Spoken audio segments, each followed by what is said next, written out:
Price the lord. ದೇವರ ಅತಿ ಪರಿಶುದ್ಧವಾದಂಥ ನಾಮಕ್ಕೆ ಸ್ತೋತ್ರ ಉಂಟಾಗಲಿ. ನಮ್ಮ ದೇವರು ಒಳ್ಳೆಯವರು, ಒಳ್ಳೆತನ ಮಾಡುವವರಿದ್ದಾರೆ ಪ್ರಿಯರೇ. ದೇವರು ಮಾಡಿರುವಂಥ ಉಪಕಾರವನ್ನ ನಾವು ಎಂದಿಗೂ ಮರೆಯಬಾರದು.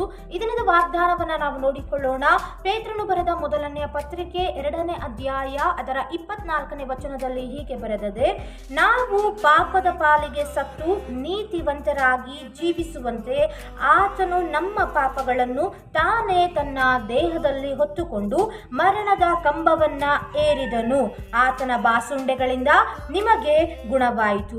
ಪ್ರಿಯ ದೇವ ಜನರೇ, ದೇವರು ನಾವು ಪಾಪಿಗಳಾಗಿರದಂತೆ ಪರಿಶುದ್ಧರಾಗಿರುವುದಕ್ಕೋಸ್ಕರವಾಗಿ ಆತನು ನಮ್ಮ ಪ್ರತಿಯೊಂದು ಪಾಪಗಳನ್ನು ಹೊತ್ತುಕೊಂಡು ನಮಗೋಸ್ಕರವಾಗಿ ತನ್ನ ಪ್ರಾಣವನ್ನ ತ್ಯಾಗ ಮಾಡಿದನು ಪ್ರಿಯರೇ. ಆದುದರಿಂದ ನಾವೇನ್ ಮಾಡಬೇಕು?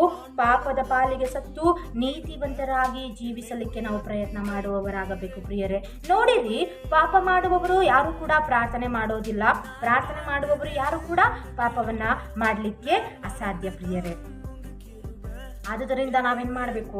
ಪ್ರತಿದಿನ ನಮ್ಮನ್ನು ನಾವು ದೇವರ ಹಸ್ತಕ್ಕೆ ಒಪ್ಪಿಸಿಕೊಂಡು, ದೇವರೇ, ನಿನ್ನ ಮಕ್ಕಳಾಗುವಂಥ ಅಧಿಕಾರವನ್ನು ನನಗೆ ಕೊಟ್ಟಿದ್ದೀಯಲ್ಲಪ್ಪ, ನಾನು ಯಾವ ತಪ್ಪು ಮಾಡದಂತೆ, ಯಾವ ಪಾಪ ಮಾಡದಂತೆ ನೀನು ನನ್ನನ್ನು ಕಾಪಾಡು ಎಂಬುದಾಗಿ ಪ್ರತಿದಿನ ಬೆಳಗ್ಗೆ ಏಳುವಾಗ ನಾವು ಪ್ರಾರ್ಥನೆ ಮಾಡುವಾಗ ಆತನ ಹಸ್ತವು ನಮ್ಮ ಮೇಲೆ ಇದ್ದು ನಮ್ಮನ್ನು ಪ್ರತಿದಿನ ಪ್ರತಿಕ್ಷಣ ನಡೆಸುವಂಥದ್ದಾಗಿದೆ ಪ್ರಿಯರೇ.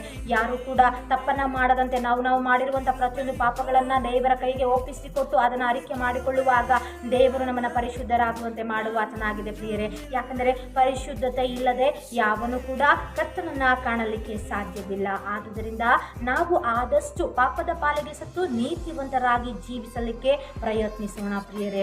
ಈ ವಾಕ್ಯದ ಮುಖಾಂತರ ದೇವರು ನಿಮ್ಮನ್ನು ಆಶೀರ್ವದಿಸಲಿ, ನಿಮ್ಮೊಂದಿಗಿರಲಿ. ಆಮೇನ್.